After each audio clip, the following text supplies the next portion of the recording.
জীবনে হাজার রকম ফল খেয়েছি, গাছ থেকে নিজের হাতে পারা আমের স্বাদ সেটা আলাদা। অনেক বছর পরে আবার সেই পুরনো মাঠে এসেছি। সবকিছু জানতে শেষ পর্যন্ত দেখুন। Radhe Radhe, welcome to my new blog video. এই গাছগুলো দেখছেন, এই গাছগুলোই ছোটবেলায় তাকিয়ে থাকতাম, কারণ এই গাছগুলোই আম ছিল।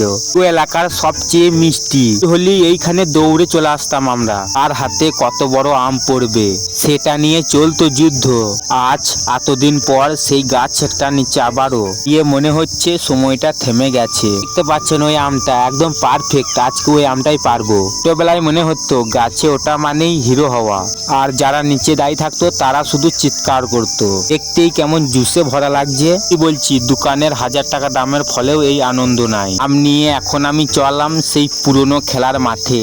এই মাঠে কত স্মৃতি, ক্রিকেট খেলেছি, ফুটবল খেলছি, আর এই জায়গাটায় ছোট বাচ্চারা খেলছে। আর সবচেয়ে বেশি করেছি বন্ধুদের সাথে বসে আম খাওয়া।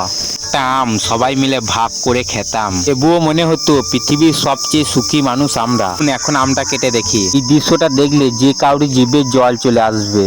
স্বাদটা ভাষায় বোঝানো যাবে না। ভিডিওটা যদি আপনার ছোটবেলার কথা মনে করিয়ে দেয়, তাহলে একটা কমেন্ট করে বলবেন আপনি শেষ কবে গাছ থেকে আম পেড়ে খেয়েছেন। যদি কখনো এমন বিকেল কাটিয়ে থাকেন, তাহলে এই ভিডিওটা আপনার সেই পুরনো বন্ধুদের পাঠিয়ে দিন। জীবনের বড় বড় সুখের পেছনে দৌড়াতে গিয়ে ছোট ছোট আনন্দগুলো হারিয়ে ফেলবেন না। ভিডিওটা এখানেই শেষ করছি। সবশেষ আবার বলছি Radhe Radhe, next blog video দেখা হবে।